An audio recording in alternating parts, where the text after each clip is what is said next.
방금 소개를 받은 연대 2, 3년입니다. 이렇게 보시면 목 디스크가 걸리실 수 있을 것 같은데, 네, 저희가 지난번부터 조세재정연구원과 함께 연구하고 있는 과제인데요. 코비드19로 인한 공공조직 및 업무 형태의 변화에 관한 연구입니다. 저희가 해봤더니 굉장히 흥미로운 사실들이 발견이 되어서 오늘 좀 얘기를 나누려고 하고, 기본적인 내용은 저희가 지난번 여름에 행정학회에서 한번 짧게 발표를 드린 적이 있고, 그 후에 발전된 내용들을 가지고 저희가 좀 더 얘기를 나눠보자 합니다.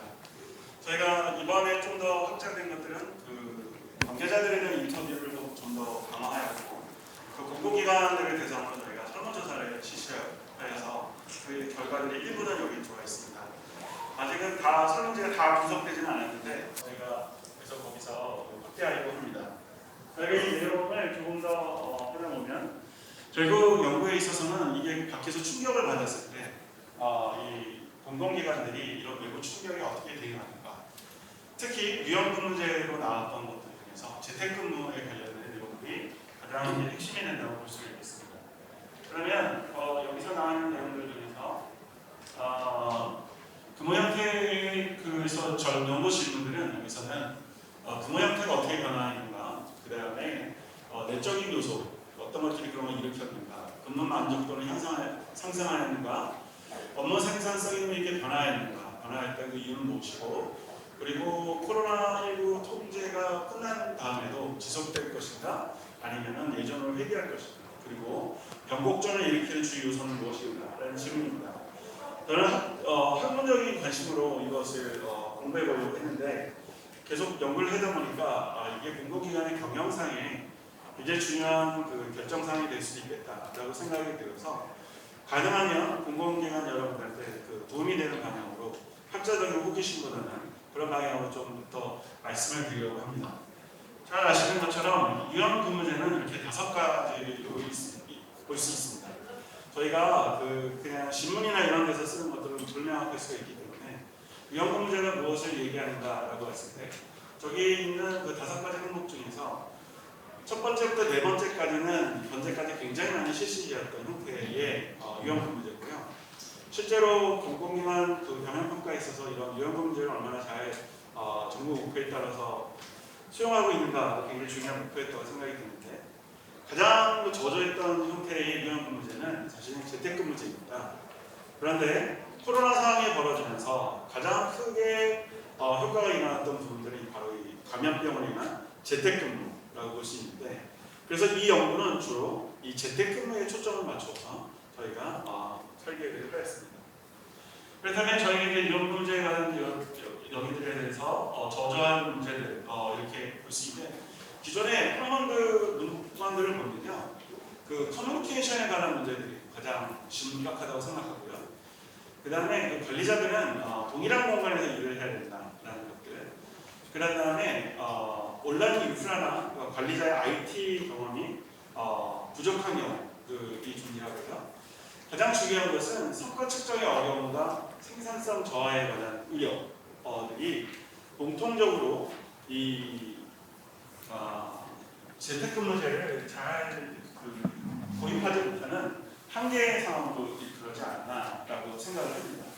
이것들은 저희가 인터뷰하면서도 계속 나왔던 내용들인데요, 상당히 유사한 형태로 이어지는데, 스테이터스코를 우리가 변경시킬 만한 바깥의 외부적인 충격이 없었고, 두 번째는 IT 인프라가 그렇게 되지 못하고, 세 번째는 바깥에서 일하고 있는 직원들을 내가 어떻게 성과 평가를 해야 될지 잘 모르겠다라는 이유들이 복합적으로 이렇게 뭉쳐 있었다고 생각을 합니다.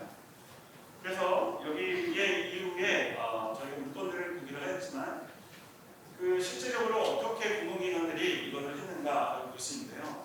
2021년도 데이터가 조금씩 나오기 시작하지만 2018년, 19년, 20년을 보시면 18년과 19년에는 재택근무가 거의 없다가 2020년에 폭발적으로 생겨나는 것을 볼 수 있습니다.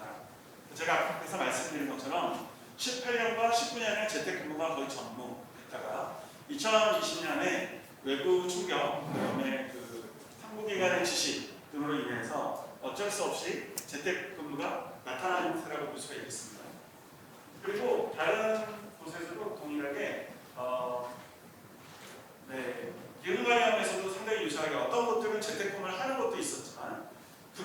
늘어나는 것들은 우선 이게 나타났고요. 그 다음에 그 주인시장의 모습, 동일한 패턴들이 다 나타납니다. 자, 그러면 저희가 조사를 해봤더니 이 고용노동부에서 한번 민간들까지도 다 조사를 해봤는데 재택근무에 관해서 연구 서베이를 했더니 재택근무로 인해서 상당히 한 50% 정도가 재택근무를 하고 있는 것으로 민간에서 나타나는데 제가 되게 관심이 갖고 있는 것들은 재택근무를 왜 했느냐라고 할 때 업무의 효율성들이 상당히 그래도 나쁘지 않다라고 하는 쪽들이 있었습니다. 이런 쪽들의 특징들은 뭐냐면 성과 관리가 되게 뚜렷한데 그런 것들은 주로 세일즈가 일어나는 것들이 주로 많이 재택근무를 활용하고 그것의 업무 측정이 가능하다라는 방식으로 활용됐다고 볼 수 있겠습니다. 네, 고용노동 조사도 비슷한 내용들이 쭉 나왔고요. 저희가 그 현대모비스 같은 것들도 굉장히 그 설문조사도 있었고 저희가 그 안에다 넣어놨습니다. 그러면 제가 오늘의 핵심인 그 설문조사에 관련된 얘기를 해드릴게요. 저희가 지금 현재는 한 100분 정도의 설문지를 갖고 있는데 일단 저희가 보여드린 설문지는 한 54명 정도 됩니다. 그런데 각 기관마다 대표성들이 있으셔서 저희가 각 기관들마다 몇 분씩 계속 갖고 있는데 전체 샘플은 상당히 많은 공공기관들에서 나왔다고 볼 수 있습니다. 제가 여기서 임플리케이션이 있는 것들만 몇 가지 말씀드리려고 하는데 네, 여기에 보면 100개 보면 응답자의 94%가 재택근무에 참석한 적이 있다라고 말씀하셨고 한 달에 1일에서 5일 동안 재택근무를 수행하였다라고 말씀하셨습니다. 그리고 이거에 대해 재택근무에 대한 만족도가 매우 만족이 29, 대체로 만족이 42, 보통은 이 정도여서 재택근무를 모두 다 만족하고 있는 것을 볼 수 있습니다. 그 만족도에 굉장히 큰 영향을 주는 게 뭐냐면 출퇴근 시간 비용을 시간을 아낄 수 있었다가 굉장히 높아서 매우 그렇다가 71% 정도까지 나오게 되는 것이고요. 그래서 나중에 연구를 하다 보니까 절약된 출퇴근 시간이 다양한 방식으로 직원들의 만족도에 영향을 미칠 수 있었다고 볼 수 있습니다. 그것이 무엇에 영향을 주냐면 직장 가정 양립에 영향을 미치고요. 개인 생활을 좀 더 할 수 있었다는 문제들 가지고 그리고 일을 진짜 많이 하는 사람은 일에 더욱더 몰두할 수 있었다까지도 이렇게 다양한 부분으로 나오시죠.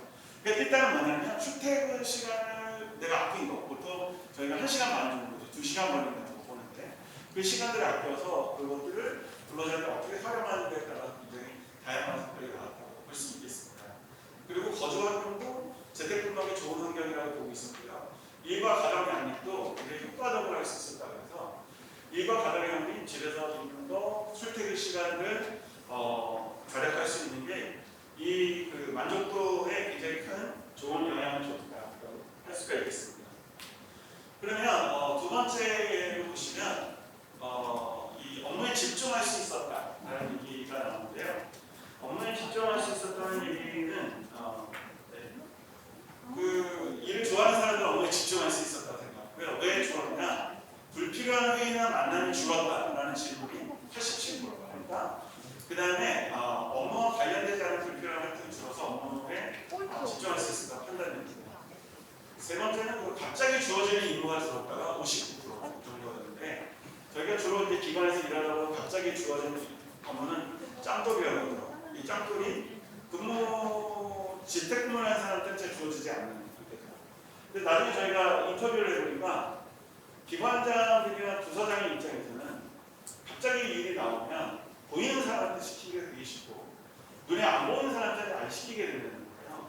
그래서 이 부분은 어떻게 보냐면 대면 업무를 하는 대면 근무를 하는 사람들에게 일이 몰리는 사람들이 때때로 나타날 수 있다라는 쪽으로 해석을 할 수가 있겠습니다.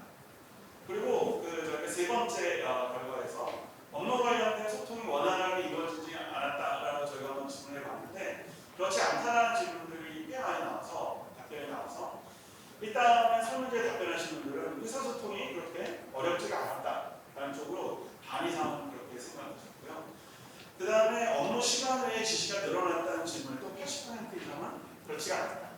그러니까 재택근무 하시는 분들에게 업무 외에 지시가 늘어나지 않아서 아까 말씀드린 것처럼 대면 근무를 하는 직원들에게 지시가 주로 내려가고 있는지 확인이 필요한데 제가 인터뷰한 그 팀장님들은 보이는 사람들에게 주로 시킨다라는 쪽으로 말씀하셨습니다. 그리고 자기들에게 그 재택근무와 재택근무가 불가능한 업무가 있어서 형평성에 문제가 있냐는 질문에는 상당수가 그렇다라는 답변을 하고 보통이라는 답변을 하고 있는데 나중에 좀 더 인터뷰에서 나타난 것들은 형평성의 문제가 존재한다. 그런 분들은 재택근무를 하고 싶어도 하지 못하는 분들이 있는데 그런 분들의 형평성에 약간의 문제가 있다라는 것들이 발견되었습니다. 그래서 향후 재택근무가 계속 지속되거나 확대된다면 재택근무가 가능한 업무와 그렇지 못한 업무 간의 형평성의 문제가 반드시 대비될 수 있을 것이어서 방향상의 결정이 필요한 일입니다라고 볼 수가 있겠습니다. 네 번째는 저희가 그 문헌연구에서 문제를 보는데 대면 연구를 못해서 인사상의 불이익을 받을까 염려되었다라는 말이 재택근무를 가장 많이 도입하지 못하는 문헌상에서 굉장히 많이 나오는 내용이고 그 다음에 이런 해경 연구에서도 상당히 많이 나오는 내용이고 경영학에서 많이 나오는데 저희 설문 결과에서는 그 인사상의 불이익을 받을 것이라는 불안감은 매우 크지 않다라고 나왔습니다. 그래서 왜 그럴까를 고민해봤더니 이 재택근무가 본인의 선택이 아니라 기관에 의해서 이렇게 의무적으로 주어지는 것이기 때문에 거기에 인사상의 불이익을 받을 가능성이 더 없다고 생각하시는 것 같아서 이렇게 나오는데 만약 코비드 상황이 없어지고 재택근무가 개인의 선택으로 간다면 아마 이러한 인사상의 불이익을 받을 염려가 그때는 나타나지 않을까라고 추측을 해봅니다. 그 다음에 중요한 것은 업무 효율성이 이게 떨어졌다라는 질문이 있는데 저희가 했더니 55%는 그렇지 않다라고 답했고 업무 효율성이 떨어졌다가 나타나시는 분들은 18% 정도 업무 효율성이 떨어졌다 얘기하고 보통이다가 20% 정도니까 우리나라 사람들이 답변하는 것에서 보통이다는 별 생각 없다 정도로 해석할 수 있으니까 어느 쪽으로도 갈 수 있을 것 같습니다. 그런데 없다는 쪽과 있다는 쪽도 18%가 나왔다는 얘기는 그 분들도 상당히 업무 효율성에 관해서는 이렇게 있다고 보이고요. 네, 저희가 인터뷰하는 방식으로는 업무 효율성에 상당한 문제가 있다고 생각하는 것으로 저는 보았습니다. 그 다섯 번째는 유대감에 관한 얘기인데요. 유대감에 있어서는 큰 문제가 없다라고 하는 쪽이 상당히 많이 답변이 나왔고요. 그 다음에 이제 지출에 대해서 저희가 물어봤습니다. 그랬더니 지출이 늘어나지 않았다라는 얘기가 있었고요. 나중에 다른 질문들을 했더니 재택근무를 하면서 불필요한 지출들이 상당히 줄었다. 그리고 세이빙한 돈을 어디에서 썼느냐? 코인에다 넣었을 것인가? 뭐 이런 생각해봤지만 좌우지간 모든 직원들이 비용이 상당히 줄었다라고 답변을 하였습니다. 세 번째가 이제 굉장히 중요한 부분인데요. 객관적인 업무 평가가 불가능했다라는 답변에는 59%가 매우 그렇지 않다, 그렇지 않다라고 답변해서 객관적인 업무 평가가 가능하다라고 답변했고 보통이다는 29%가 답변하셨는데 이게 저희 인터뷰하고는 또 다르게 나타난 내용이어서 상당수의 관리자들은 객관적인 업무 평가가 상당히 어렵다라는 답변들을 많이 해주셨습니다. 객관적인 평가 어느 정도 시킨 거 빨리 하는지, 그에 해야 될 거 빨리 하는지, 뭐 이 정도로만 평가가 되지 객관적인 지표가 어떻게 나오는지 잘 모르겠어요. 하지만 영업집들 같은 경우는 객관적인 평가가 간단하다. 지표 나와서 영업 실적이 어떻게 되는지만 알아볼 수 있으니까 별 문제 없다. 영업은 원래 한 자리에서 일을 안 한다라는 쪽으로 나와서 같은 기관이라도 직군별로 상당히 크게 차이가 나는 것들을 볼 수 있었습니다. 그 다음에 저희가 물어본 것들은 아까에서 말씀드렸던 것처럼 재택근무자의 업무를 출근한 직원이 대신 해야 되는 경우가 있었다라는 말에 40%가 그렇다고 매우 그렇다고 답변했고 33% 정도가 그렇지 않다 그렇다고 답변해서 이 40% 정도는 여기에 그 재택근무를 하는 사람들의 업무가 나한테 넘어왔다라는 사람들이 있었다는 걸 볼 수가 있습니다. 그래서 대면 업무가 하는 사람과 재택근무를 하는 사람들이 나눠진다면 나중에 그 R&R을 어떻게 재정의할 것인가에 대한 고민들도 상당히 필요한 부분이다라고 생각이 되고 어차피 재택근무가 요즘은 돌아가면서 하기 때문에 이런 문제가 서로 품앗이처럼 해주고 있지만 나중에 정기화가 된다면 상당한 요소로 등장할 것이라고 저는 생각을 하겠습니다. 그 다음에 여섯 번째 파인딩 의뢰는요.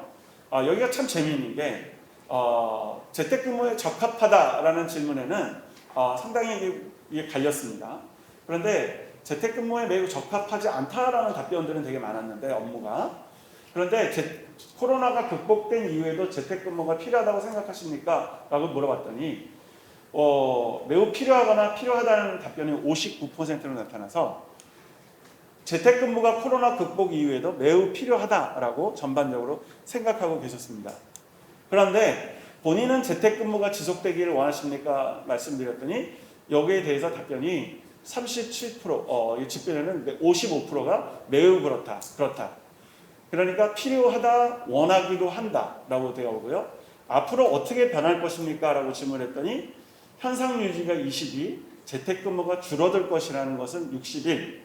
그러니까 전반적으로 사람들은 어떻게 생각하냐면 나는 재택근무가 되게 필요하다고 생각하고 재택근무를 하고 싶은데 회사가 가만 놔둘 것 같지 않아요. 라고 이렇게 요약이 될 것 같습니다. 자, 요 세 개가 이걸 잘 염두에 두시면 좋을 건데 여기서 이제 제가 재밌게 나왔다는 것은 정책적 시사점에서 이제 저희가 이 정책적 시사점은 앞에 있는 설문조사와 뒤에 인터뷰한 내용들을 저희가 한 것인데 이 업무 공간의 변화에 대해서는 공공기관들은 이미 다 공간들을 갖고 계시기 때문에 이런 문제들이 많이는 없지만 그래도 지점들을 맡고 계시는 분들은 나중에 어떻게 재택근무를 통해서 업무 공간에 들어간 비용을 줄일 것인가에 대한 논의는 계속 있을 것이라고 생각을 합니다. 그 다음 저희가 볼 거는 불평등의식에 관련된 건데요. 어떤 업무는 재택을 할 수 있고 어떤 업무는 재택을 못하는 것에 대해서 노노 갈등이 일어날 가능성이 상당히 중요한 포인트가 될 것이라고 생각을 합니다. 그 다음에 이 재택근무 확대는요. 이게 뭐냐면 재택근무를 활성화하다 보면 정부의 시책은 지역 균형 발전을 위해서 많은 공공기관들을 지방으로 이전했는데 재택근무는 수도권에 있으면서도 일할 수 있는 환경이 이루어지기 때문에 많은 사람들이 집에 특히 맞벌이 부부 같은 경우는 한 곳에 머물러 있는 성향이 있어서 그것들이 영향을 끼칠 수 있을 거라고 생각을 합니다. 그래서 상당수의 직원들이 만족감을 표시하는 이유가 요즘 젊은 직원들은 맞벌이라는 성향들이 굉장히 많은데 같은 지역에서 일하지 않으면 흩어져 있는데 한 곳에 뭉쳐서 일을 할 수 있으니까 만족도가 높지 않았나라고 생각이 듭니다. 제가 여태까지 말씀드렸던 것 중에서 가장 중요한 것이 이 성과 관리에 관한 이야기인데 재택근무를 하는 사람들의 성과 관리를 어떤 매트릭스로 할 것인가에 대한 문제가 굉장히 중요하죠. 제가 요즘 공공기관 평가들을 내부 평가를 좀 다녀보는데 내부 팀들이 일하시는 성과 발표에 보면 모두 다 팀원들이 모여서 이렇게 파이팅 하는 자료들이 되게 많은데 제가 봤더니 제가 여쭤본 한 팀장님은 올해 5월에 팀장으로 부장 발령을 받아서 왔는데 모든 팀원들이 한꺼번에 모인 게 4개월 만에 한번 모였대요. 왜냐하면 휴가도 가고 재택도 하니까 내 밑으로 다 모여 했는데 모인 게 4개월 걸렸다는 거죠. 그러니까 이거는 굉장히 못 들어본 형태가 나타나서 도대체 재택근무를 하고 있는 사람, 내가 잘 알지도 못하고 얼굴도 자주 못 본 직원을 성과 관리를 어떻게 할 것인가. 특히 어떻게 되냐면 대면 업무를 하고 내가 눈에 계속 보여서 이들이 이것 좀 해주지, 갑자기 내려왔는데 이것 좀 하지 라고 하는 직원들과 내가 얼굴은 보지 못하고 카톡이나 이런 내부 메신저에서 안녕하세요 팀원님들 반가 오늘도 좋은 하루입니다. 끝에 6시 저 로그아웃 하겠습니다. 이게 나간 직원들과의 이런 성과평가가 어떻게 이루어질 것이고 성과평가가 한쪽으로 바이어스된 결과가 나왔을 때 그 사람들이 그것을 공정하다고 받아들일 것인가의 문제가 앞으로 굉장히 큰 경영상의 문제점으로 대두될 수 있을 것이라고 생각을 합니다. 현재 제가 봤더니 현재는 여기 요 선호와 노조에 관한 문제인데요. 제가 이번에 하면서 발견했던 것들이 이 재택근무 이슈와 노조의 이슈가 결합되고 있다라고 생각을 했는데 제가 아까 보여드린 것처럼 대다수의 재택근무를 하는 공공기관의 직원들은 재택근무를 굉장히 선호하시고 노조는 노조원들의 선호도를 충실히 반영하는 성격이 있기 때문에 앞으로 노조와의 협의에서 임단협에 틀림없이 나올 가능성이 굉장히 큰데 제가 지난주에 방문했었던 공공기관의 한쪽은 이미 선제적으로 노조가 2개 있는 공공기관이었는데 두 노조와 이미 합의를 해서 2022년도에 어떻게 재택근무를 할 것에 대한 노사 간의 합의서에 벌써 사인을 끝내고 거기에 성과 평가 방식이나 운영 방식에 대한 합의를 벌써 내놓으셨더라고요. 그런데 여기에 가장 큰 문제가 되는 게 뭐냐면 모든 공공기관들이 무엇을 기다리고 있냐면 정부에서 가이드라인을 내주길 원하는데 가이드라인이 없는 상태에서 개별 공공기관별로 노조와 합의한 재택근무 확산에 대한 서류들이 생겨나고 있다는 것들이 상당히 앞으로의 갈등 요인이 될 것이라고 생각을 합니다. 특히 재미있게도 공공기관 평가에 기재부에서는 항상 이 탄력근무제, 이 유연한 근무제를 되게 가점을 주는 방식으로 굉장히 목표를 하다가 이 재택근무제가 활성화되는 쪽으로 그것을 하지 않는 방법으로 이렇게 제시가 되기 시작한다면 지금까지 방향과 이렇게 충돌을 일으키게 되고 또 공공기관의 직원들이 원하는 방향과 충돌을 일으키게 돼서 앞으로 선제적인 조치, 특히 저는 뭐가 필요하다고 생각하냐면 기재부에서 굉장히 명확한 가이드라인이 2021년에도 나와야겠다. 그래야 2022년에 공공기관들이 경영 계획을 특히 재택근무화돼서 노조가 그 문제를 일으키기 전에 가이드라인을 가지고 합리적인 합의를 이루어야지 이거를 너무 개별 공공기관별로 놔두다 보면 상당히 편차가 있는 안들이 생겨나서 나중에